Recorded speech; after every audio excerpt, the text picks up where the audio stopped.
Bana Congo, komina tango ya kufanga isika mokoto solola pona mboka na biso. Mboka na biso eumeli mingi na monyoko ligo. Mboka na biso eumeli mingi na makamwa mabe. Banyoko li biso na mboka na biso, bazokoma biso. Balikite biso bana ya Congo to sepela na bomengo na biso. Tovanda to solola, toko solola nini? Tokosolola kaka mayatina o esalema na mabele na biso pe na mokili mobimba kolela bokozala na biso ya mokolo na mokolo. Mbote pe matondo mingi na bino bandeko balandi ya magazine tovanda tosolola. Lelo soki ebele ya mabote ya bana na bato ebebi surtout na mabele na biso ya Afrika ezali bokolanda ndenge tobungisaki culture bongo ya kosolola. Lelo komona papa na mama eza impossible lelo vraiment komi pasi po bavanda basola mayetali bongo kotambola ya libota surtout ta mosusu bakosolola soki mama aza na posa asomba kabelo asomba robe asomba sapatu nde akovanda ta mosusu papa po basolola mais soki mayetali ke kobongisa bomoi na bango ya kozala mokolo na mokolo na bomoi ya bana to kobongisa avenir lelo komi pasi mpona kosolola bo soki papa na mama ezali pasi bongo baboti vers bana lelo ezali vraiment pasi mpona kosoto bungisa culture wana yango lokola tata mokeli balongo mpe bakoko balingaka biso na nzela ya motinda mi na bango oyo bazali bongo mokobi misala ya 1921 nde batieli biso susu magazine tovanda tosolola na kati ya Vam Television ezali bongo etando ya bwanya mpe ya mayele. Lelo tokosolola nini? Lelo tokosolola maya kitoko lisusu makasi oyo bino bandeko balandisika bozali mayemaso bande kosala botika yango na bovanda boyeba lelo na magazine tovanda tosolola bakosolola nini. Yambo to annoncer bino mai tokosolola mokolo mwa lelo toko présenter bino banani oyo tozali na bango na kati ya plateau elongo na bango esika yewapi tokosolola mai oyo tolengeli mpona mokolo mwa lelo. Na loboko na ngai ya bonengwa tozali bongo na tata Pero kwa kombe o na television e place bino bolanda biso ezali bongo na loboko ya botata tata Pero kwa kombe yenge keno pe bondi bino ba santé. Matondo mingi mopanzisango na biso tata Ntsumbu elongo na bandeko banso bazolanda biso topesi bino mbote penza biso kimia lokola momesano na kati matondo mingi kimia na kati etumba na loboko na ngai ya botata opanda bino kobima bongo na loboko ya bonengwa to na loboko ya gauche tozali bongo na ndeko Bwinja biso mesana benga bango baba yenge keno boni bino basanti. Matondo mingi ndeko mopanzi sango pe topesi mbote na bandeko balandi banso ya Vam Television pona bokolongono bwanzoto nguya bokasi pe mpiko ezali na kati etumba. Tango nyonso na kati etumba lokola na bayindo babiki te seki tokokoba kaka etumba wana ya kote ya bongo moto moyindo. Lelo na bandeko na ngai tokolobela thème oyo bosoto to insalubrité na kati ya ville province ya Kinshasa. Lelo kotambola na Kinshasa ekomi pasi et surtout soko lati ketch na yo ya pembe sandal to soulier na yo ndeko soko za sportif te na Kinshasa kotambola te pamba te okoleka jamais 2 ou 3 mètres sans que sauter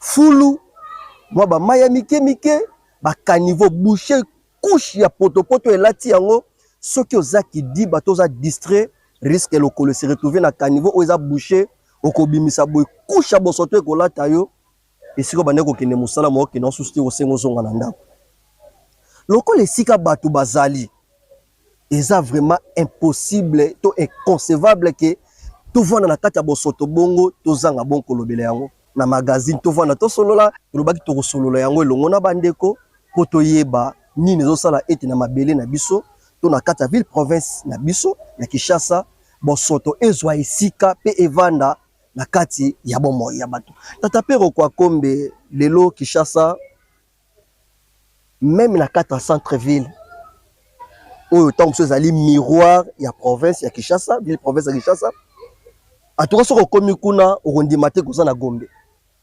lelo bosoto insalubrité ezwi esika na kati ya Kinshasa tango bozomona maye wana nini oyo ezokomela bino na moto. Matondo mingi tokoliki ya eza sujet eza mutu ya makasi eza pe mozindo makasi tango mosusu na manaka moko to pe na émission moko ya lelo tokokosisa ba sujet nyonso te pe kolimbolela bato nga napesaka liboso na ndakisa soko komi na avenue moko na Kinshasa to pe okiti na aéroport bato nyonso na Kinshasa bakoti na bandako. Tango yo komi mupaya mbala liboso koma okomi tuna mutuna namoni bato bazalaka te. Po degré okuteli salite olobi te. Ndenge eza boye bato bazalaka wa te. Tango mosusu biboele nde mutu ezali bampese bampuku banyau yango nde esali ke ezala bongo. Parce que soki eza bato na ndimi te, insalubrité eza na niveau ya Kinshasa. Donc tango ozokita na aéroport gaz wana ebeti yo nanu eza nanu température te, donc gaz wana ebeti yo nanu osentir okendaka non okomi neti okiti na décharge moko boye. Donc eza eloko moko ezosenga mpenza tolobela yango mpena en profondeur mpe na mozindo mpenza makasi. Kasi ntango tozomona bafulu wana to tozomona insalubrité wana partout, tozoloba ezotouche mental na biso, ezotouche santé na biso, ezotouche donc bomoi ya mutu na kati ya kozala na ye. Lelo na niveau ya Kinshasa na kopesa ngo ndakisa mingi wana po tozala na niveau ya ville province ya Kinshasa. Bisika mso salite peta na niveau ya Congo, mais Kinshasa pena nde mutu aza à la base ya nyonso. Bon mona pe que na kati ya Kinshasa guerre ezate mais taux ya mortalité eza makasi. Très élevé.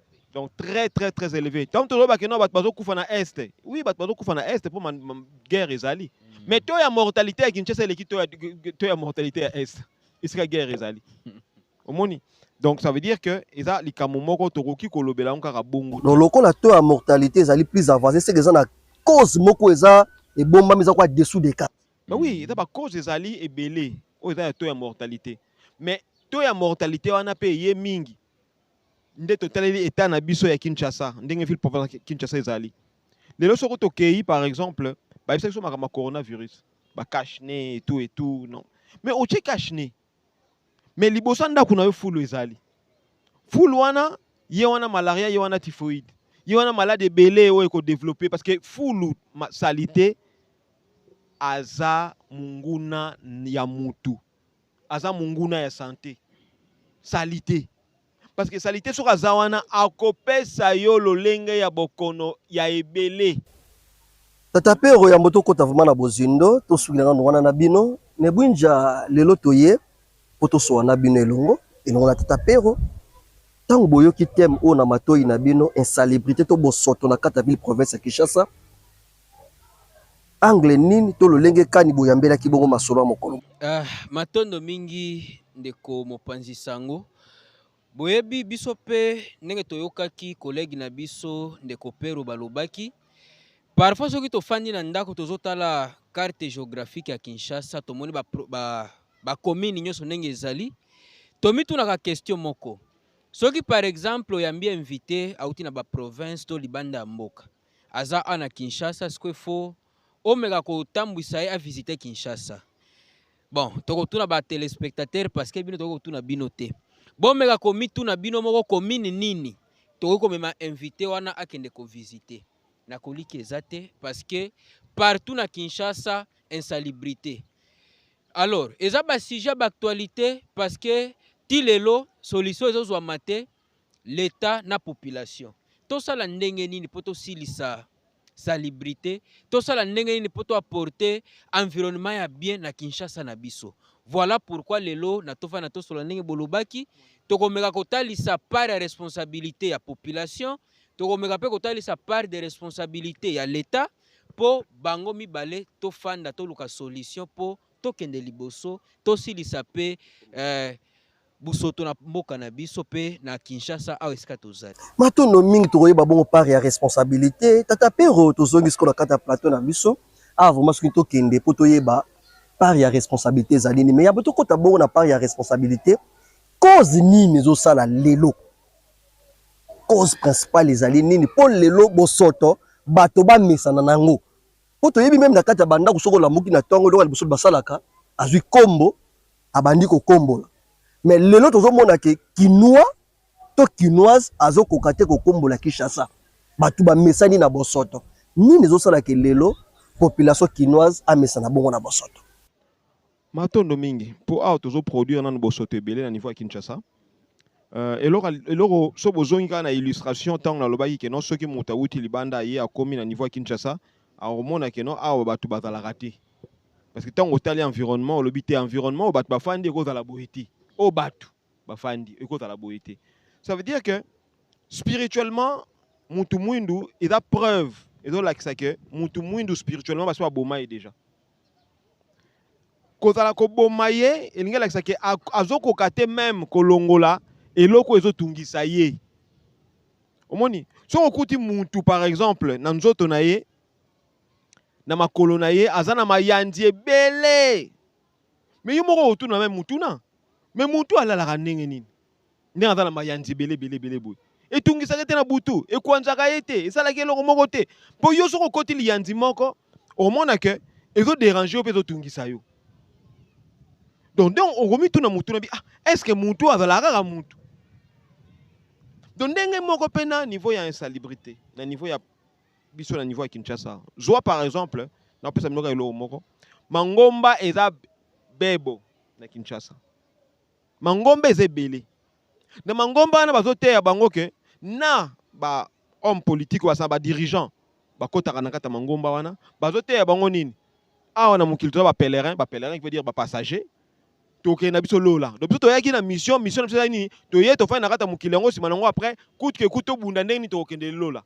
Donc ça veut dire que tokozwa soin ya mabele esika toza te tozapproprie te mabele wana tozwi yango te keza ya biso parce que nga naza na nga simple pèlerin nazoleka na nga nzela il faut na kwa bon kokende ni sika mususu so na ko s'approprier yango ndenge nini mo si longtemps que na kata l'église wana bazo déclarer que ba démon baze belé moi na beli ote tata si mutalokiye mais na liboso kaka ya église ba bengani ba démon église za liboso wana ba bengani démon mais tango ba bimi na église tout bazaka na kata église bazo ka solo ya fulu na kati ya église siko tomituni mutuna fulu wana na ye mutaza homme spirituel azoyeba te ke ezosenga kolongola ko assainir environnement ke environnement so to assainir environnement te mbala moko ba maladie koya po solo wana donc ezotambola na kata mupepe microbe tango eyaka na mupepe yango moni tango tozokena makambo etali coronavirus balobi bolata bakashne parce que respiration na yo so ezokende ndenge ozobimisaka mupepe na yo oza na possibilité ya koinfecte moninga tozaka na barhume rhume ezalaka te ke ngai na yo foto simbana to mpe nga fona lia biyo na yo mpo na koba bongo kozala na rhume te mais ntango yo ozorespire pene na nga lokola yo oza na infection wana ya rhume ezopanzana na kati ya mupepe donc automatiquement mupepe ndenge aza wana soki tobebisi mupepe na biso ekomi na bosoto parce que fulo tozomona ngo kaka physique mais faut oyeba ke na mupepe pe environnement mupepe lokola aza wana donc azwi ba microbe nyonso to wana azwi ba lolenge nyonso to wana yango nde biso tozo respirer chaque jour na niveau ya ville province ya Kinshasa. Siko tokozala kimia ndenge nini banzoto na biso za kimia ndenge aussi longtemps que ezo respirer ba lolenge moko eta malamu te na pesa bino ndakisa moko na ndako na bino baolamba fumbwa soki okei na liboso ya bato bazolamba fumbwa oyoka gaz ya fumbwa wana solo ya fumbwa ebimi donc on respire ki fumbwa penda donc on respire penda oyipina donc donc de fait oyoka solo ya fumbwa lingo baki olie fumbwa soki okei ozotokisa Kongo bololo mais kaka kende liboso ya nzungu Kongo bololo ozotokisa wana oyoka gaz wana ekobeta yo ekozana impact na santé na impact na kata santé na yo omoni siko ndenge nini tozwi bafufu epola tozwi babiloko epola tozwi na banyama epola nyonso tu tozokende kodécharge yango kaka bon tozolukela yango esika te mpo tobomba yango mpo tokende kotia yango mosika na biso mpo toyebi ke bagaz wana ntango ezokende ye na kata mopepe biso tozorespire automatiquement ezomemela biso bainfection mpe bamaladi ya ibi siko incivisme ezowita wapi tata pero kwako na manque ya spiritualité bonzambe soki bato bazangi bonzambe elingi elakisaki bato na baza ya kokufa botata mokele eza te spiritualité eza te spiritualité mutu fo ekomisa mutu responsable moni soki spiritualité elingi ekomisa mutu responsable na kopesa ndakisa moko omoni ntango tozosala makambo na kati ya mokili esengeli bato bayeba keno tozali na kati ya mokili fo tozala responsable na biso moko ntango na Belgique na France na Europe mobimba ba déclarer coronavirus balobi fo totia kashne biso pe total environnement te total eloko moko te mais totieka bato bakashine mais bafulu etondi ebele sikoyo mais chaque jour na morgue bato bazoketika bandeko na bango bakufi nde tomesanaka ti lelo mais na biso lelo ba morgue lelo commerce ekomi plus que ba cimetière na ba morgue tenotenga napesa ndakisa wana to ya mortalité ezalaki na période ya coronavirus ndenge ezalaki na niveau ya Europe oyo biso mpe tobangaki awa to ya mortalité wana ebongwani to te avant wana to ya mortalité tozalaki nango mpona malaria typhoïde na insalubrité ezalaka za mboka na biso to ya mortalité wana emati to ekiti omona ke biso tozwa na biso kaka na to ya mortalité élevée mpona nini parce que environnement eza malamu te sikoyo badirigeant oyo bazwaki likanisi ya kolobaki non te botya bakashine sikoyo mpo bazalaki anime te spirituellement mpona bayebisa yango te bino eza coronavirus te oyo bokufelaka awa bino ezali insalubrité bo assainir environnement bobongisa environnement botya bopeto na kati ya environnement mpo ete bokoka kozala malamu bino boza na banzoto oyo ezali naturel mpe ezali na bopeto to mpe eza sain mais un corps sain dans un lieu sain comme un esprit sain dans un corps sain so ndenge nini bino bozoninga botya bacorps na bino sain eza na environnement moko eza ya salite siko boyebisanga bokovivre ndenge nini tata pero tokovivre ndenge nini ndeko bwinja tolandi na epero na bokebi bango balobi incivisme cause nango ezali manque ya spiritualité est-ce que eza te manque ya bisalelo po toyebi ke na bamboka nyonso soki lelo bazwi batie l'état na biso ndakisa te bapoubelle partout même na chaque avenue alobi ke bato nyonso bokende boka bosoto wana est-ce que wana eza problème ya spiritualité nayebi te tata pero tokozongela bango po moto so batie lie poubelle batie lie mituka oyo banda koya kolongola bosoto wana kende kobwaka yango na esika moko songolo po ebebisa te environnement tata bwinja nayebi te so boza meme avi to eza vraiment manke mpo nobonaka bapoubelle te na baveni tokozanga te kobakisa mwa eloko na oyo bango balobi kasi ya mboto répondre na question na bino tokolakisa nano soki ofandi boye observe Kinshasa okomona ke toza na deux sortes ya bafu na Kinshasa toza na bafu conscient bato baliaka na fulu tota bobi fu mutu aliboma alie na fulu ameli na fulu alali na fulu parfois pe akokolongola na bilamba elobeli eloko te toza pe na deuxième sorte ya bafu ndesiko bafu inconscient toisiko ka ya bandeko na biso baindo okei na wenze okuta bazoteka biloko ya kolia likolo ya fulu bolimbisi ne bwinja botema na place wana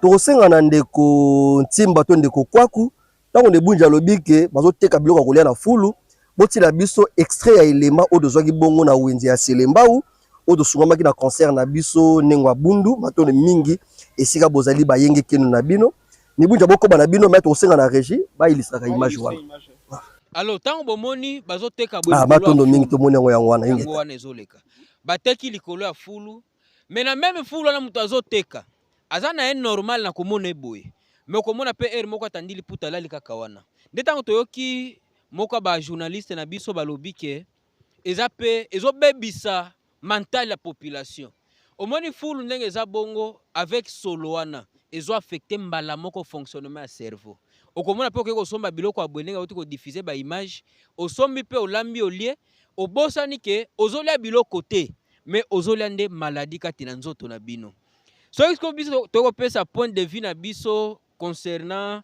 question na bino tokoloba ke faute eza nde manque ya gestion ya ba déchets soki bozwi to ya donc eza la spiritualité te tokoni sikona bon bango baza spirituel biso mingi na côté scientifique soki tozwi par exemple to ya production ya ba déchets awa epa na biso bokomona ke eza très élevé par rapport ya to ya gestion ya ba déchets bolimbisi ne bwinja bandeko nyonso baolanda biso baza na même compréhension te ekozala malamu ta bozoloba to ya production ya ba déchets bolimbola yango na baterme moko eza simple soki bokokoka po tebi ke bino lingana ta mosu esambela bino mwa moke fasi matondo mingi wana tozoloba bon tokoloba ke bosoto eza mwa ebele koleka ndenge baevakiwaka yango kokombola koevacue babosoto tota bozoloba production ba déchets bozoloba ba sachet ba bouteille ya plastique alors loko tokende na ba côté ya ba bouteille ya plastique ndeko ntumbu tika mbala moko tolakisa bino danger toza nango na Congo pe ba dirigeant na biso lelo soki olobi ndenge toza boye to téléspectateur na biso afungola mwa entreprise na ye to usine moko a se porter garant alobaki nona kobanda kotumba ba bouteille wana parce que dégâts toza nango mingi lelo eza ba sachet na ba bouteille plastique wana soki olobi ke okobanda kotumba yango okomona ke lelo to lobi bato ya environnement bakolandela yo bakozwa pression ba mindele parce que avec ba milinga wana bakoloba ke ozo renforcer concentration ba gaz à effet de serre. Gaz à effet de serre est très dangereux pour la santé à bato. Ya on bakomona basala ka makasi biso na Afrique tozala na ba usine te ba industrie te. Soki to meki lokola déjà bango ba mi benga ka ba pays pollueur basi ba polluer environnement na bango alors elikia na bango eza awe pa na biso na Afrique. Nde bakomona lelo bomona ba milangi ya ba jio to monaka ya ba mai toka mwaki jour moko tango baotuna question pona nini bakoki kointeresse te ba usine oyo produiraka ba jus na ba mai bazala impliqué na ko gérer ba déchets wana. Mais pourquoi baza le plus grand pollueur? Bango ne bazo produire yango. Mais bango ba yanoli balobi ke chaque mulangi futaka taxe pa ya l'État. Bomoni kwa nini tolobaki tango to osimba pe l'État ndenge bolobaki tango to koma na niveau wana tokolakisa part ya responsabilité à population na responsabilité à l'État. Alors boko remarquer na lelo ndenge bomoni na vidéo oyo toti komona wezo oya wenza selemba. Alors mitu na question combien de déchets na journée moko bosoto ndenge tozoloba bazo produire kaka wana na wenzi mitu na siko combien de mitu kezo ya ko évacuer ba déchets bokomona ke na 3 ezate. Alors imagine siko production na ya mokolo na mokolo ezo pola kaka wana ebimisi solo ebimisi banyama maladie na maladie toyoki pe ndeko balobaki taux de mortalité eza élevé par rapport à est effectivement abokendaka na ebembe na morgue bayebisi bino ke place ezati mais lelo na est soki moto akufi place na morgue ezali. bandeko balandi na kolikia toseki mais koseko toseki eza koseka te ya esengo eza koseka ya passeport nebunja ta balobi ke awa ingeta au dernièrement tokende kotika ndeko moko tokomi na ngiringiri esika eza te toke na mama yemo esika eza te toye na mabanga esika eza te toke na ngondo maria esika eza te toke na kasangulu oyo esika donc moto tobandi kotambwisa nde moto sikoyo soki na Kinshasa awa esika o guerre ya mandoki eza te mais bembe baninde kotonda na ba morgue et puis awa fond ya commerce malunge komi multiplicité ya ba cimetière elongo na ba morgue tata pero kwa kombe tozongeli bino botemi mingi na ngambo ya spiritualité bolobi kiza manque ya spiritualité mais tokomona 90% ya population congolaise to kinoise baza ba chrétien bakendaka ba église. Mais nini ezosala ke mateya oyo tozozwa na babiyamba pone bolobaki ke un esprit saint dans un corps saint na milieu pe oyo eza ya petoto ya saint. Mais nini ezosala ke bato bazokoka te kokoma na niveau wana ya kopetola salite. Est-ce que biso tozo région de Tamso ndeko bunde eza kaka te ke manque ya politique mo ya évacuation ya ba déchets te. Matondo mingi. Boulak ça vraiment part ya responsabilité ya spiritualité. Tokolikia. Na katso ya salubrité wa. Tokolikia tant tolobi responsabilité dans le niveau de spiritualité. Que manque ya spiritualité, pas responsabilité dans le niveau spirituel. Donc ça veut dire que manque ya spiritualité na kati ya moto ezo permettre ete akwa koye batina nae na kata mukili. Donc ami yebité. So moto ami yebité. Même sur le plan scientifique, on sait nani. Ba dirigeant ou itopé sa bango faute. Donc malgré ba diplôme on nyos tozwaka. Nazo comment. Otomi yebiki. Nazo comment. Soki na lobby eza problème ya manque de spiritualité. Parce que spiritualité mutepe taka orienté tope et encadraka. Politique. Homme politique tope politique na ngambu na ye nde mutakei na niveau ya ko orienté tope ya ko encadrer homme scientifique nde to lubi ba diplôme nyo ezoya siko soki na spiritualité pasteur imam topé ba sango bayebisi mutu wana te tina na yeni nakata mukili pe yo homme politique musano eza nini so ndenge nini mu homme politique aokena niveau ya encadrer homme scientifique tant tokendaka ba église parce que terre déjà tina ya ko enseigner environnement nakata église mais na bekole olbaka grande règle ya santé ezali propriété quand même tetapero na bekole quelle propriété ya bilamba pona bango eza bilamba quelle propriété et puis bozo ke na politique moko moni tant on azolo bakena c'est d'abord la spiritualité il faut un politique ou azawana faut yeba tina na ngai eza nini il faut religion et encadrer mutuana et pesa mutuana matière po yeba tant on na gestion ya batu tant on na gestion ya batu mon tant batio mokambi liboso ya batu il faut koyeba que avenir ya batu wana bomo ina bango nako beba nako bonga eza na maboko na yo siko eza na responsabilité oyo za na yango tout na ministère ya environnement na mboka na biso omoni na biteni nyonso ezali donc tant ba pesi responsabilité na il faut batalisa ye environnement eza nini environnement eza kaka nzeta manga te ndenge nini to ko assainir environnement même ba déchango bozolo ba déchet oui to ndimi to bacha ba moyen bacha biloko na pesa moko iloko moko l'état na biso période moko a signé makamuna banque mondiale bache ba fulu bazo ke nozo ba déchet bazo ya opération Kinbopeto kutu te ezaki avant Kinbopeto o ezalaka na ba bisika moko boye ba décharge ezali ah oui et puis bazo ke boka fulu kuna wana gouverneur ya André Kimbuta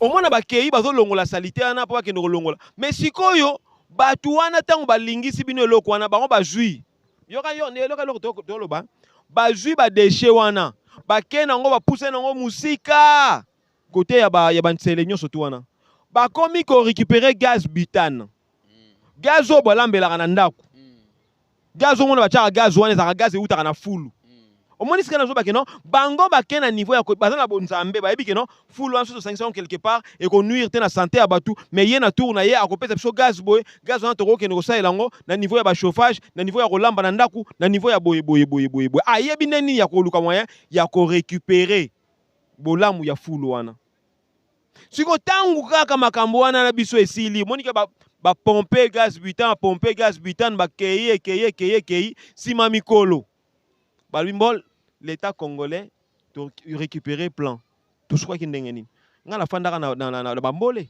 fulu talaka liboso wana omona ke fulu etondi donc moyen kuta ko malibande za ba moko na niveau yolo kapela wa kapelo pusa mo mke liboso wana fulu moko zalaka wana mais na komi tuna mutuna problème est nini omona ke batuniso bakoma ki place wana batuniso bakoma ki bizarre batuniso bakoma ki ndenge omona ka batuniso bataka biboy parce que ya fulu milimo eza wana ya entouré ekumbi milimo mabe na kati ya mopepe donc makambo ya mabe koli bozomona te ke plus salité zokola plus makambo mabe komi makasi na kati ya Kinshasa donc salité pezali parmi ba cause spirituelle bendaka milimo ya mabe mais tape na milimo mabe tata piro ya bobokoba ezalaka na émission moko magazine émission to vanda to émission masolo ya banoko fumukusu ba expliquera biso pe mayowana ya mboto ko ba biso na bino ekozala malamu tozonga to landa pe matière ya fumukusu concernant bosoto ba fulu lolenge yango ekumbaka pe maya bosoto na bomo ya bato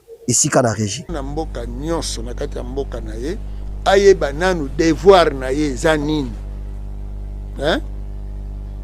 malade eutaka wapi eutaka na salite malade eutaka wapi malade eutaka na kolia biloko mabe malade eutaka wapi malade eutaka na kopema mopepa mabe malade eutaka wapi eutaka na komela biloko mabe to ba mai ya mabe tangu kaka mutu ayebi bongo akolinga kotia fulu pembeni na ete po ayebi ke fulu wana eza na milimo mabe eza milimo malade ye moko place azali soit akokunda bosoto na ye soit bakoluka sika bakobwakela bosoto akoko tumba pinete parce que ko bebisa mopepe oyo akopema akolinga te eloko ebimisaka solo mabe ezala wana po solo wana soki ekoteli ye na kati nzoto na ye ekobundisa po maladi nyonso eza bitumba na kati ya nzoto. Est-ce que bazotangisa yango bato ke maladi eza bitumba na kati ya nzoto na yo, banticorps na yo nde ezobunda na bamicrobe oyo ekoteli yo? Est-ce que basi badefinisa solo ezalaka nini? Bazotanga encore bazoba bino odeur te fo batangisa bino ke omoni na kati ya solo ezali substance donc mike évaporation donc eta gazé ya eloko wana. Omoni soki nano olia fumba te olia mwamba te ata oyoki solo wana okoyeba te eza solo afumba. Fo mutu alia fumbwa se ayoka gu nango. Alors solo wana soki ekoti na zolo te ntango akotaka na zolo te mutu apesaka alakisaka eloko résultat awa gu. Soki akoti akomi na gu na lolemo na suka lolemo nde oyebi siko kobimisa solo afumbwa solo ngombe solo asali te. Ozomona or ntango ozoyoka solo wana ya sali te gu nango donc olia yango eye na mongongo.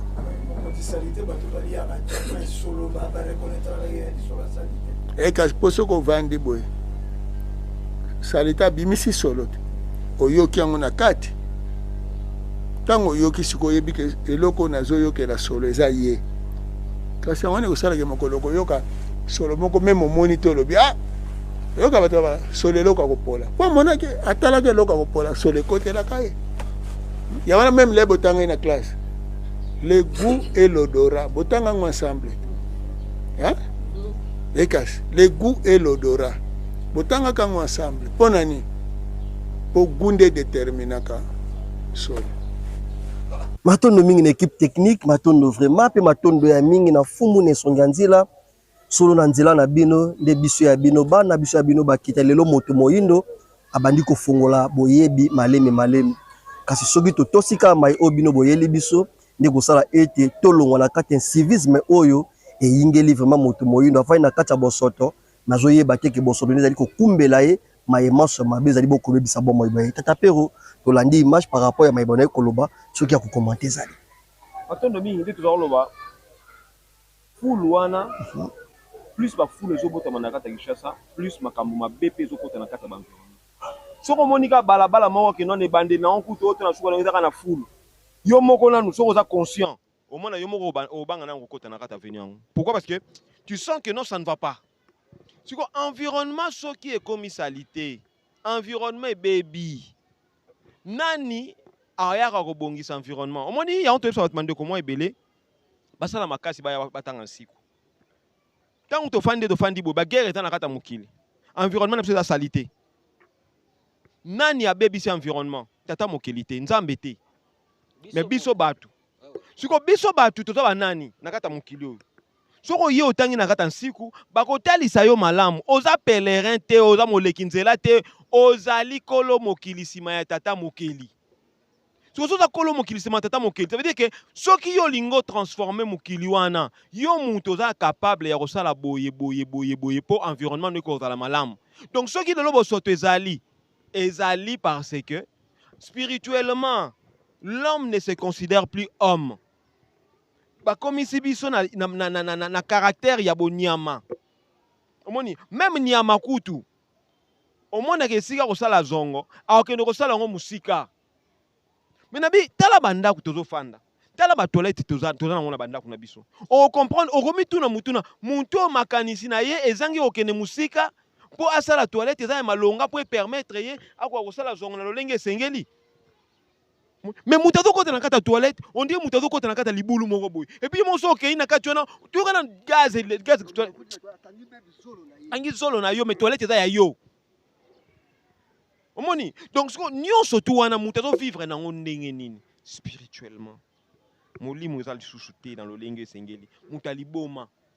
Omoni mutaliboma azolia na kata fulu, azomela na kata fulu. Mais soko yebise ko sofa na kata fulu. Ayebise te awani utoswanisa yo okebite beta mso akobamba eloko mais omona nini lelo na kati ya environnement pe na kati ya makambo ndenge ezali o comprendre que biso ba africain tu tofandi boy to vivre na kati ya fulu mundele ti ayaka mona ka biso maboma parce que longola biso déjà état d'esprit o tata mokela chaka biso molimo tata mokela chaka biso po to ko kozala susu bato ya malonga yango moni tozo benga ngo même to komi na niveau que non ndokaki ndeko na ngai Bwinja alobaki problème na ya santé mentale. Mais la santé mentale c'est quoi? C'est quand l'homme nzoto yo eza na molimo mobimbo elati. Siko molimo wana aza akomi na impossibilité ya ko contrôler sous nzoto yo. Donc esprit étranger eye kokota. Yango nde mutu ezali si mutu wana kata fulu. Surtout tali Afrique. Dega ba fulu ezali. Est-ce que botata mokeli na biso ya biso africain mtezo kamba Afrique. Poso botata mokeli na biso africain mtezo kamba Afrique, mais l'Afrique est à un niveau ezali l'élite. Ce que tata pe on a ndi bino na bokebi. Donc c'est que par ya responsabilité, ya population, na ya l'été za na ngote mais par ya responsabilité va na spiritualité. L'habité par ya responsabilité. Il va une spiritualité qui spiritualité face à la makambo na te na lobi boui. Bon nuancer les kambo malamu. Nabi manque ya spiritualité. Parce que spiritualité n'est à cause. Nabi manque ya spiritualité. Spiritualité la cause te. Manque ya spiritualité. Non, kozanga ndeti spiritualité. Ne kumbi ba fait au nyonso. Kozanga spiritualité. Ya na Bible kozanga spiritualité. To ba te que non cause ezali spiritualité na biso ndete mtezo orienté. Spiritualité na biso ya on a bien spiritualité na biso. Soko ye na kata kiboyindo. Ndesi kwa zotangisa yo molimo ya peto na esika ya peto. Molimo ya peto na nzoto ya peto. Donc automatiquement ezoke na niveau ya kotangisa biso scientifiquement ndenge nini toko orienter basalite wana. Ndenge nini toko sala likambo boyi. Omoni soki tolandi mateya ya bango mene sonyanzila. Pour comprendre que tant bakendaki période moya lobake non au lieu établi. Mais tant au lieu établi, au lieu kati ya établi. Mais poso ya etabe oya sungi yo po yo lia etabe ya kitoko eza na kati poso wana eza salite ya etabe bolimbisi sana poso wana eza salite ya etabe siko salite ba expose ka yango te salite basalaka nini babombaka yango. Il faut qu'il y ait un recyclage, il faut qu'il y ait kuna ekoti suna mabele comme fumier. Mais si côté où yo commence à saliter na, on commence à exposer en haut. Donc ils en ont pas fait. Ils en ont pas fait. So be fait les anines. Yango tout le monde a léon na kata nature na biso. Donc na be fait na kata nature na biso. Ko bela tozo bela. Kuluna. Mabe misa. Donc makam mabe tondi na kata environnement parce qu'en réalité toza animé mu pepe na biso. Et comme il mabe. Environnement c'est comme ma baie, bah tu raisonner ma baie. Bah tu raisonner sous bien temps. Tata père local l'environnement comme ma baie, mais bolobi que ça manque de spiritualité. Ce que par y a responsabilité à l'État, na ya population quinoise, na manque de spiritualité wana ezali. Ezo senga sikoyo, biso bato to sosoli malamu spiritualité. Na kati ya religion africaine. Na nzela ya walongo mfumu kimbango, na bokamemi ya bango mene sonyanzela mfumu kusu kia mzala pa na Angola. Ezo senga siko na biso to conscientiser na population na l'État. Toza na musala wana ya ko conscientiser batu koyebisa bango musala ya l'État oyo azali mokonzi nesika wana esengeli na ye abota makanisi ya malonga po ete a permettre ye abzala na makanisi ya kobalana na population. Même soki totie mokonzi moko aza conscient akomi place wana pona koluka ko assainir environnement. Mais ceux qui population ndenge tatabunta lobaki to chata ba wenze na ba wenze ba cha bisika ba cha ba poubelle boko risquer mukolo mususu muta longo pena na cantine zongo pa na ye ayena ngotia yo boaka na kata fulu wana parce que da conscient ya fulu nini batindi ya cha wana omoni même temps tozo ba biloko mususu même pas na yo mo na lupango oko yo kunda ngo mais mwana muta bimi na ngombele libele tulu akei bua kina balabala siko ozo mitu na sikoyo oya koleka na balabala ezani ama. Et puis en plus de ça, toboko la rabasoso, toboko la rabibwele, mabata. Mais bandeke pe environnement. Barolia babiloko salite wana, barolia bakamunyo soto wana, simanango yo po kati kingo sainin. Ole, kasi pe nakata fulu, yo pe nakata fulu. Matondo mingi tata perone. Bandeko boso soleza to vanda to solola, poso ki to sololi te mo to bongisa pe. E ko sala te ne Bwinja tata pero kwa komba laver l'État. À laver population. Charger le sous l'État. À laver, bah, balobi par ya responsabilité zali manque ya spiritualité. ingeta Na éviter Kasi- ne bunja même ma vie. même avis contraire ça dépend. Mhm. Bomoni lokola bango balobi que en quelque sorte l'état eza manque ya spiritualité oui et puis nyonso balobi tolandi eloko moko tokotalisa ndeko na biso mopanzi sango ndeko pero toyebi ke bayebi yango mpo baza bakulutu na biso mpe bavivaka mingi na Kinshasa esika biso nyonso tozali boyebi ke l'état ainstauraka mobeko oyo esalaka ete chaque samedi sangolo ezala salongo Sangolo. Pour ba déformer on est comme salongo pour ba Salongo. bebo molimo wana.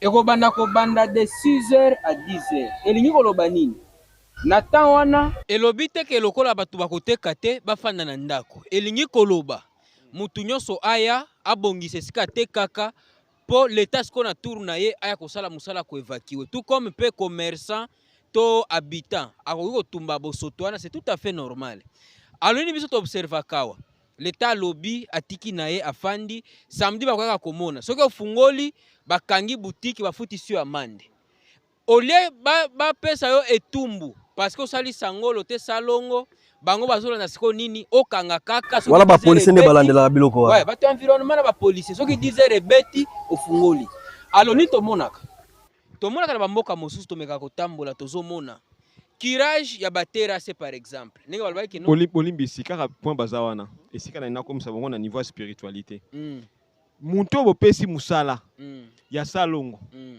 soki aza conscient te soki samedi salongo mais soki muntu wana aza conscient te aza na botata mokeli te botata mokeli comme c'est responsable te aza na responsabilité moko te ya amoni kaka nini eza cop oyo nga soda nakesa nini Voilà, nakelela bakomisa yango mbongo penza ko. mais kasi soki bakomisa yango cop ça veut dire que bazangi spiritualité bazangi bonzambe mpona koyeba ke non ngai nde naza bona azojouer rôle na ngai ezali ya kosala makasi ke bato wana babuluka mai babongisa na éduke bango siko lokola leta aza inconscient Na pas population inconscient je veux dire aza na connaissance nango te spirituel. donc automatiquement l'état population pe ausala Tolobi lo rabo bolimbisi ne bunja. To yaka mingi côté ya rond-point ngaba. ingeta Okotala ba caniveau nyonso na rond-point ngaba. boucher Omona ke ba magasin ba indi ezali boso wana. Ba magasin pe ba congolais ezali. oui Mais okomona ke basali sangolo mais ba caniveau ezaka ka boucher. Très boucher. Et surtout ba maman batekaka pondu omona ba caniveau nyonso basaki Nyonso. basaki. Soki olongwe wana to bana rond-point ngaba ti triangle ya Triangle. campus. mm. Yaka même na Matadi Kibala. Wana kutu. nabi boye nabakisela bango susu est-ce que bango nde baza boye ata na ndako te so ndako na yo moko soki ofandi pendant 2-3 jours ozokombola yango te omona même likolo ya balivre mosusu to bakaye mosu omona poussière ekotami sikoyo ndenge nini mboka bokosala semaine mobimba ti bokoma samedi bokende kosala sikoyo salongo sikoyo basalite nyonso tona mpe boluki mpe esika kotyela yango te Voilà. est-ce que boza conscient de kambo bomoni siko mpo ani tolobaki ke no eza na légèreté na gestion ya badéchet parce que boimagine siko badéchet ya lundi ti vendredi alors samedi boya koévacuer bokomona siko ntango bakire baterase babimisi salite na kati ya terase batiango siko na balabala toza na saison de pluie ntango mbula ekonoka mai wana ezongisi yango lisusu na kati ya terase elingi koloba basali eloko te na nyonso wana alors leta bokomona bakoro basinyaka ba entreprise ba société bakoya awa epa na biso mpona kogere badéchet mpona kogere basalite pour quel résultat résultat eza nango te Ndeko bunja bino boyaka mingi nzela ya rond-point ngaba. Bomoni soko na Cité Verte. Premier triangle okota entrée Kimwenza. mais la police La police moko azalaka wana. Eta c'est tapero. le lieu le plus sale omoni Non. esika Ndeko nyonso Pero. okomona tokoki esika koloba nano boye wana esika ndeko balobi foule eza awa maison la police eza awa on suppose que du point de vue sécurité agent de l'ordre eza difficile nga nabima epa na nga na salite na kobwaka yango wana parce que bato ya mibeko baza wana mais bokoobserve Salito eza place salito eza wana na entrée ya wana. kosakana te bon ngala apesa mboka eloko moko bomoni bika kutu wana bolobi na bino bien boya siko na Matadi bala monika otokomi na 5e bureau esika bureau ezalaka na ya district ezalaka wana zwa place nyonso to ezalaka salite makasi donc bomona ke bisika nyonso oyo basusi ate ezali eza na environnement mabe eza mpe salite sikoyo bato wana baza bato oyo tobengaka bango agent de l'ordre. Si kotangu bango, nesika bon bazali na environnement, ils a santé que c'est déjà modèle pe ndakisa pour na biso ban surtout kwa bon kolanda. Si ko soki bango bazo ko kozala te na niveau ya kozala ndakisa wana. Pas na biso siko za ndenge ni. Omoni. Donc yango mtelo yango nazo ba ke non manque ya botata mokeli. Ingeta. Ozanga botata mokeli. Ndeko bunja bozo 1 minute poto to moni pour la moni déjà kuna. Omoni eloko bango ba tikuluba. C'est vrai que appuyer ça manque à botata mokeli, mais la carte à manque à botata mokeli, il faut prise de conscience et ça là. Et pas ba dirigeant, n'a pas ya biso moko population. Et oui, tu as prise de conscience. Voilà bon région de la paix. Omoni ba consina biso moko, ba voyage à libanda ya Afrique. Soki tozwi na kisa ya vendredi moko le 21 novembre 2025, ezalaki koya ya Emir Qatar awa na Kinshasa. Autaki na Rwanda après aye awe pa na biso. Mais yako kamwe za nini?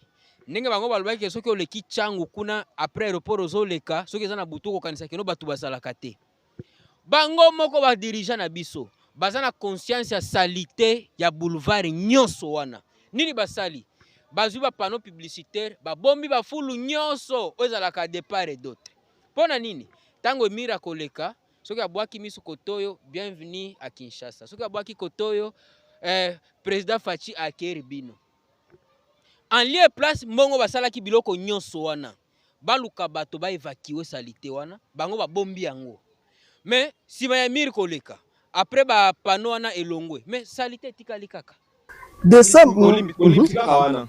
Soki Emir ya Qatar amoni yango visuellement te. Mais so aza mutu ya yebi solo ya salité. Ako respirer yango. Mais oui, le cas pour soulever, le cas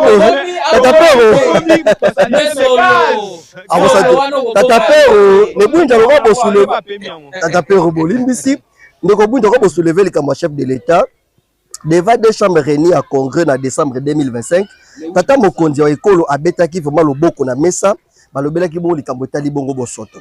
Biso na bino to landa to kutana sima. Esika na régie.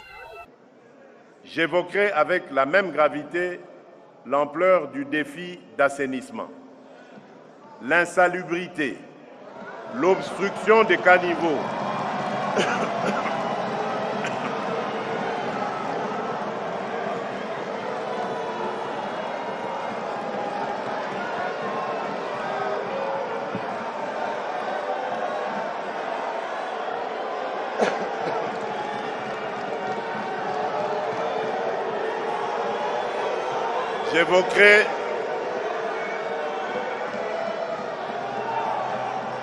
J'évoquerai avec la même gravité l'ampleur du défi d'assainissement,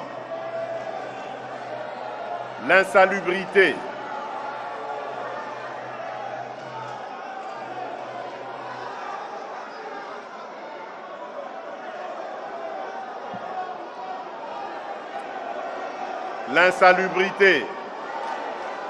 s'il vous plaît,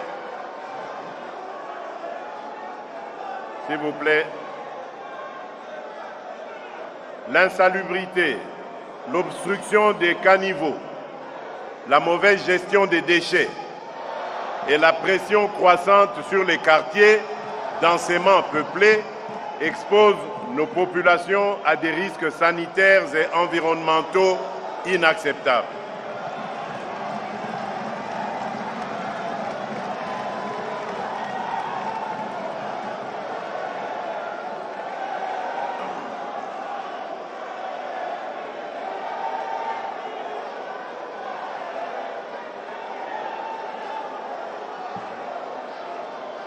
Nous devons moderniser la chaîne d'assainissement, clarifier les responsabilités des acteurs publics et privés, encourager une mobilisation citoyenne durable et instaurer une tolérance zéro contre les pratiques qui dégradent nos quartiers et menacent la santé publique. C'est dans cet esprit que s'inscrivent les décisions structurantes engagées pour désengorger, réorganiser et mieux planifier Kinshasa tout en préparant la modernisation de nos grandes villes. Matondo mitata pero toyoki mokonzi ya mboka ndenge alobi boko mélanger commentaire par rapport ya maloba mokonzi ya mboka na question tozotuna sikoyo conséquence nini na environnement na biso surtout na bana oyo tozobota na biso moko bakulutu sur le plan sanitaire même sur le plan ya écosystème oyo insalubrité zokumbela biso yango vome ezali oyo komema biso na shit ndeko bwinja bolengela mpe mpona yango matondo mingi mopanzi sango tokoliki ya mokonzi ya mboka balobi malamu mpe likambo balobi eza motuya makasi kasi bakosala yango na banani omoni par exemple soki tobundisaka makambo mosusu te ezalaki na projet moko ezalaka na initiation à la nouvelle citoyenneté projet wana ezalaki mpona koinitie donc moto bwa sika soki l'état congolais na période wana s'appropriaka makambo wana mbe lelo tozana tosutuka na makambo nyonso te tant tobi initiation à la nouvelle citoyenneté elingi elakisa ete tozokende na niveau ya kotangisa to mpe ya kokela bomoto bwa sika soki bomoto bwa sika bwango tokozwa yango esika nini ntango motu akomiyeba aza nani na kati ya mokili mpe ayo kosala nini na kati ya mokili azwa conscience to conscientize ye na mokonzi na mokonzami na bakambi na bakambemi bayeba ke tozali bato na kati ya mokili tozali bakonzi ya mokili biso nde motu tokosala makasi po ete environnement na biso kozala malamu par rapport à baconséquence bien sûr tozomona na kati ya nature na biso ntango nalobaki ke non lelo to ya mortalité infantile bana bakoma kufa mike makasi parce qu'en réalité bazokuta environnement moko eza ya malamu te lelo tokoma kumda bibebe mingi eza ya bana bakoma bela maladi moko ta mosusu kondima kutu te parce que bosoto wana ekumbeli biso bamaladi wana lokola toa na technologie mpe ya kosoigne yango te toévolue te makasi point de vue scientifique toki kosala barecherche te koyeba nini na nini ezotungisa biso donc automatiquement tozosouffrir na bamaladi badiare mosusu ozomona oyebi kute même choléra oyo ekoma ata mosusu basorte ya choléra ebele tokoyeba ndenge nini ta sorte ya salite toza nango mwana ozomona mwana santé na ye eza yango so ya malonga te ozomona mwana balabala bazotambola na nzela obi te donc ozomona pena kino la vie ça ne va pas omoni olobi kuna omona bato bazoraisonner sous bien te napesa noko exemple moko santé mentale ndenge nini na kati ya Kinshasa po mwana keno toza soit bafou joyeux tobenga yango ata bon bafou joyeux mutu ayepa na ye na kati ya ndako na ye atie bafle ya munene atie musique soki batindika courant atie musique ya makasi azoyeba te ke ndenge aza wana ye moko nano akoraisonne lisusu te rapport nini eza musique ya makasi na célébrité pe mais na biso ki motu etondi salité ozokama na milimo donc salité wana ya foule ekoki koinfluencer cerveau ya motu po tina motu apose acte oyo eza incontrôlé acte oyo eza inhumain omoni donc salité wana ekomisi na niveau wana parce que azoraisonne lisusu te azosuna bomoto lisusu te siko ntango azosala yango azomona okende mpo na ye eza nango normal si c'est pas un fou joyeux qui peut faire ça so mutu wana soki oke mpe na environnement moko bongo eza esika moko tokendaka fo salité ezala fo nini boye oyoka musique makasi kaka omoni mpo bato bazoraisonne lisusu te sans ça raisonne eza lisusu te soko bomoi bato bakovivre ndenge nini ata mpe obokanga maloba te mpo kuna na nsima na moni ndeko makaba balima komema biso biso tosenga epai ya bandeko mais bosimbi te mpo ya écosystème yango tozokende ntango tolobi awa soki okende na mikili ya bapaya lelo bamabanki oyo ya vert tolobenga pata babunga balibanki ya tri bamabanki bamapungupungu ya soda oyoka babiki no ate bato bapekisi chasse eza na bato mosusu basalaka mosala babenga yango baécologiste bango mosala bango eza kobatela environnement na bango soko biso awa tozalaki na mabanki ezalaki na biso ka pembeni awa mabanki ya vert wana omona babanki kolinga yango makasi obenga pata mais bana ya lelo bayebi libanki wana te bana lelo bayebi mabanki te na kati bayebi yango te mabanki oyo ezalaka mike oyo toliaka te wana liswa mikie makasi boye tomonaka yango lisusu te na kati ya nature ezala nango mpena lisusu te omona ke lelo na environnement mosusu même makelele ezozala okona yango sokoya te so nyonso wana ekimi musike kekeke libanki ya tri omoni libanki ya liswa oyo azalaka mokie wana to bandoi kolia wana nabi bazalaka lisusu te bazala lisusu te papa Donc toza environnement na biso eza pourri. Pourquoi? Parce que même batu oyo baza censé kozwa ministère ya environnement, il faut être la batu oyo ba bundelaka déjà mona kata politique. Batu bazoya boche mutu aza économiste boke tie na makambo etali environnement. Voilà. Siko yebisanga so mutu aza environnement. Siko kosala eloko eza science sans conscience. Ruine de l'âme. Omoni mutu oyo ye aza makambo etali ko calculer ta musu makambo mbongo mais bozo boke tie na environnement. So sani ya totalaka mbongo nzetali boto nzetali boto la nzetali dame nzetali pela ezalaka lisusu te bana na biso ni mwana ka so tune nzetali dame ayebi yango te so tune libanki affaire wana ayebi te ke libanki affaire na fubali ayi tukumona besecte mususu ndonge amona na rappeler ndonge comment passe pour mona ndonge tukumona besecte mususu mona forme secte oyo mona ka tele secte forme donc ebotisi na kata environnement fo yebaki bosoto akumbaka pe balolenge na ye yango moni salité tango ye batu biloko lokwa bampese pusani pene na biso nyonso ngungi kintekwa nkusu pene donc pene na biso ezaka banzinzi donc biloko wana parce que biloko wana ndenge tezolakisaka non environnement na yo eza salité baza baagent ya information ya tata mokili soko moni nzinzi baza quelque part c'est que eloko moko polluant to pe eloko moko malamu te eza place wana soko tango bino bozomona banzinzi bazoya ebele presque bino bozali tango bozomona binseko ezoya ebele kinseko wana eza mpona koinforme bino ke non environnement esika bozali bopeto eza te salite eza makasi soko fo bosala nifo bopeto l'environnement surtout tolandi bino na bokebe ningo bato babiloko nyonso oyo ebunga bamabanke bakimi bosoto me banzinzi bayende mpo bosoto nde ezwa esika parce que kata genre renseignement eyete so kene ta na zamba esiko yo moni ke non esika na mutu asalaki zongo kuna okoyebela ngaka nini tata pero nebwinja même maloba même mutuna autodate la pero par rapport à réaction à chef de l'état pour tout monde qui bazaki ko tomboka makasi ya pour bien eza vraiment normal te sika batu bavandi bosoto boyezala comment bino ba boza censé ko tsa bopeto to moni balobela ki mi gouverneur de la ville la province ya Kinshasa balobela ki ministre de la santé ministre de l'environnement na yebite tata bwinja par rapport à réaction chef de l'état conséquences sur le plan sanitaire, conséquences écologiques, ce qui a le Le 8 décembre 2025, tant que Zolanda discours à l'état de la nation, président de la République a réuni l'Assemblée nationale, le Sénat en congrès, le ministre Bazalaki, Batunyoso Bazalaki. Et là, quand Moussaki Biso na Nyoso Nezanini a utilisé le terme français à lobby, la ville de Kinshasa est invivable. Voilà. Invivable à cause de quoi? À cause de l'insalubrité. Salité l'équipe. Alors, malgré Batumingi, Batakinaki, gouverneur de la ville, mais ils ont responsabilité. Il y a Batunia, même ministère, il y a EPST. Mais oui, environnement, il faut préparer mentalement les élèves. Tant qu'on va il faut assainir ce qu'on va faire. Mais le gouverneur est sur place.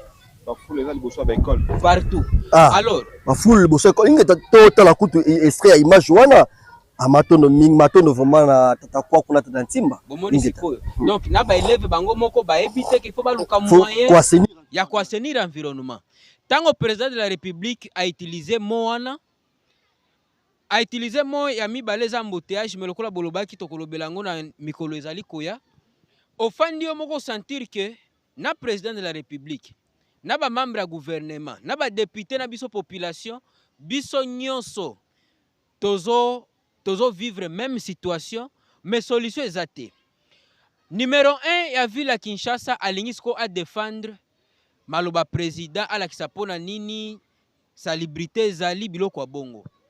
Alobi que solution bazo luka ezanango chokote. Donc il y a no pakola choko bokomi pembe lobil sozongi mwindo. Mais ya lobi bazo luka solution moko za lokola chokote, c'est-à-dire solution moko faut la durable. Na kozela ka solution durable wana. Le gouvernement a pris des mesures. Le gouvernement doit prendre des mesures chaque jour, résultat exact. Tout le monde a dit que lobby, bozu mutuatanga ki droit, bonomeye ministre de la défense. Bozu journaliste lokola babiso boye, ministre de l'environnement. Tout un problème à casting. Ministre lokola bino ministre de la défense. Ngape na kokende na koboya te. Parce que batunyo so bayebi ke no ekoma nango kolia na komela et non ko servir population. Prise à conscience exacte, il n'y a pas de sérieux dans la répartition de la poste. Tango bozo sala na poste lokola ya environnement, boza obligé boluka technicien domaine wana. Tango bozo luka mutu lokola ministre de la défense, boza obligé boluka mutu azana ba notion. Et non mutu ako sala sous stage na ministère. Soki lelo to tuni bino, to biso nyoso ba téléspectateur na biso. To évaluer bilan ya ministère de l'environnement ata dans 20 ans depuis 2005 tilelo. Boko mona ke résultat ezate. To ko évaluer yango sur base ya résultat. Mais boko tala ke Kinshasa partout salité, boko tambola partout na ba province, ça ne va pas. Nega to yoka ki baloba ke nous a problème ya spiritualité to ebité. Kuna na église ba pasteur pe na bandako na bango ezalaka kaka bongo toyebi te.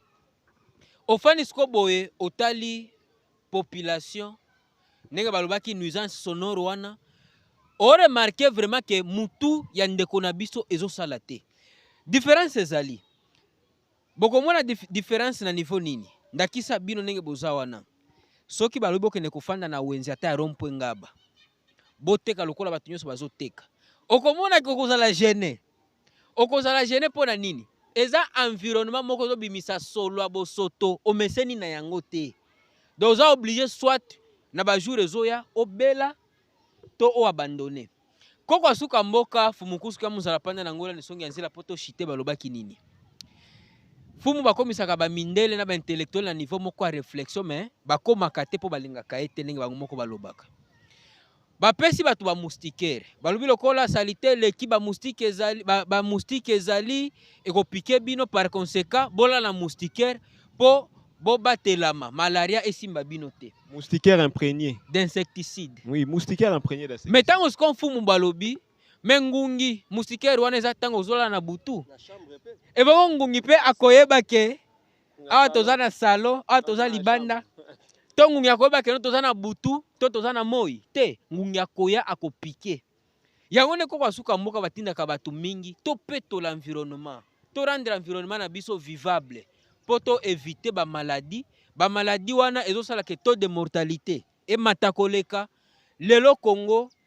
Bon, soki to continuer boy plus tard soki biso sko mito baby Congo to kotikela ngo nani matondo lelo soki biso sto baby Congo to kotikela ngo nani or bakondi nenge tata pera lobaki de bandi toza censé ko protéger population bakondi bazali main d'œuvre ya développement ya mboka pamba te babaka jeunesse et espoir ya nation soki lelo jeunesse sango kaka nenge bazali ne bande de boye babani déjà ko kende na kozala ya kobeba na ba environnement oyo longo banité de kozala vraiment malamu te to bandi ba ko benda suka tata pera kwa kombe na 1 minute nini bokolo babongo na bande ko balandi biso to lito bosenga na 1 minute. Matonomi lokola tozolobela ville province ya Kinshasa biso tozwaka libaku tozalaka na koko asuka mboka baetalisa biso balobi mutu oyo azolinga adirige Kinshasa esengela yeba Kinshasa euti wapi eza ndenge nini mpe makambo eza ndenge nini bayesi biso bacanalisation ebele oyo eza na mboka na biso omonaka bakaniveau misusu ya minene omoni par exemple likota bandal nyonso twana en réalité ezalaka te batiango baterase po ezwaka mai ekendaka nango te ezalaka bacanalisation ya barivière siko barivière wana ndenge totongi na baselemba o likolo nyonso to wana mai ezalaka okita moni esika stade de martyr ezalaka etan moko ezalaka wana donc mai ezalaka oya te ezalaka efanda kuna ezalaka pene esika moko liziba ya mai bato bayebi batakala bana kasavubu ya kalamu komina Kinshasa bazalaka kende kosukola kuna siko soko ozwi sikoyo lelo Kinshasa soki kaka ata bacuré ata batie bacuré bacaniveau na baforme nyonso bakosalela Kinshasa ekoma eza na c ya fleuve niveau mai eza likolo biso ville etikali na c donc mai ntango ekoya mbula ebeti fo ekende kobwakama na kati ya fleuve te siko lokolo ekobwakama te osala nini ekozonga so ntango ekozonga tozodeklare bainondation te omona boulevard du 30 juin etondi mai 30 juin nanu kutu pembeni kaka ya fleuve wana Gombe etondi mai plein mais et puis plus grave eza liboso assemblée nationale est-ce que ba député bazalaka wana triomphal omoni siko so tolobi par rapport ya wana tolobi nini eza nango clair biso toza prêt pour na initiation à la nouvelle citoyenneté kobanda na formation epai bakondi baye epai na bango mene sonya nzila tata pe rochité vraiment pour na moni baye epai na bango mene sonya nzila po baya kotanga Parce que ata osali au ministère environnement otanga makama environnement libanda mais initiation à la nouvelle citoyenneté ils ont imposé biso toyeba kibobiso kiboyindo tokosala ondeni na kiboyindo wana nde kopesa solution ya malonga yango tosengi bango donc siku to boyebi o toza ba fumukuza ko déclenchement ya connaissance no tozana connaissance o tozana ngo posa matondo mitata bwinja na économiste mais politicien matondo mingi na 1 minute ni tokoki kosenga na bakonzi ya mboka na biso basunga population bazwa conscience bayeba ke environnement c'est vrai mutu akokolia bien mutu akoki komela bien mais soki azopema mabe akobela kaka pe suka komemena liwa maladi wana alors esengeli tokomisa te salubrité to bosoto wana lokola habitude tofanda na yango toyeba ke no eza normal mabe eza nini po biso pe bakinois eloko nyonso tokomisaka yango ka normal embouteillage normal bosoto normal te il faut toyeba ko réclamer ba droit na biso toyeba pe kosala ba devoir na biso parce que mfumu balobaki il faut tosala nde ba école ba devoir biso population tozwa pare na biso l'état pe na tango bazopesa ba poste ba position batalaka pe casting l'homme qu'il faut à la place qu'il faut aussi longtemps to continuer boye na spiritualité bapaya to na kozanga rejoindre ne peut refaire te to rejoindre ki bango bandakala seke bozalaki nde voilà beta moi mingi pe na ngamba politique oui tolinga totikala siko na biso tozobeta politique ne bwinja bo conclure toyokaki ndeko balobaki bato bankadraka science eza ba homme politique voilà. Donc lelo ata soki obongisi na niveau ya science soki politique aboyi eloko kochange eza te voilà nde bomonaki na ekole wana salite ezali mais wana ekole ezali tomoni mpe place mosusu susi ate ezali poubele mpe ezali il faut ba homme politique balamuka tosunga population po Congo pe Kinshasa to vivre na environnement ya malamu ba homme politique balamuka ba rejoindre religion africaine pour permettre tous au moto ya sika pe yango nde mte osala nouvelle citoyenneté pour na population mo ya mentalité voilà homme politique bolamuka to pousa na peni ya fumukusu kya mzala pana na ngola po mateya na bango nde kosunga biso pamba te ba kilasi dos totangi to ye sur terrain résultat négatif or so de pousa ni peni ya fumukusu totangi siku tozui boyebi e ko permettre biso lelo parce que eza invivable kovana lelo na Kinshasa eza vraiment invivable nazo na posa ya nzete na ngai ya liboto nazo na posa ya libanki na ngai ya pata ya vert mais nakomona ye ndenge nini po écosystème isili déjà na kobeba tozongisa mateya ya fumukusu tolanda bango pamba te na nzela na bango bango nde bayebi vraiment po même ntango nako expliquer biso lolenge nini bahôpitaux na biso nyonso evacuaka salite na ngo na bamai emonaki ya solo fumukusu baza na cartographie ya Afrique na maboko na bango même ya Kinshasa oyo topusa na pena bango topesa bango litoyi po tozwa mai ya mingi tozongisi matondo ya mingi na tata pero kwa kombe tozongisi matondo ya mingi na tata bwinja matondo ya mingi na bino bayebaso bolandaki biso lelo tolobelaki bongo bosoto na kata ville province ya Kinshasa commentaire ya mingi ya kotia poli bisonga to basela bino wala kawandeko tolobi to toucher aspect o to zuka ka dans ndenge mais to kokota na mozindo parce que moi non boute lo bana que maman ye moi na ba faux sceptique donc il y a zoraye nyose ke na kata rivière wana esika ba mama balona bandunda tango kolia ndunda wana ekokumba nini na santé ya moto donc nyose eza insalubrité tokoya vraiment tata pero tokoya pona yango na kolika matondo ya tata pero vraiment ndenge bola musiki susu makanisi tozongisi matondo bongo na tata makaba bazaki bongo na sima ya caméra pona nini tena tata kwa kuyakala oliso ya ngozulu tozongisi matondo ya mingi na tata ntimba nselovonde pe na bakambi na biso baso na niveau voir télévision matondo ya mingi na mate ya fumukusu kya mzala pana na ngola ndezali kosala ete na otolinga te yango nde simbi clé ya déclenchement to ya kobonga bongo ya mabele ya Afrika kimia ya walongo fumukimba wangitu kulwa masivi ya lulendo walunungu neleko oyo pene ya neso nyanzila eyingela o mabota bayindo baso matondo okay. Bana Congo komina tango ya kufanga isika mokoto surula pona mboka na biso mboka na biso eumeli mingi na monyoko liko mboka na biso eumeli mingi na makamwa mabe banyoko libiso biso na mboka na biso bazokoma biso balingi te biso bana ya kongo tosepela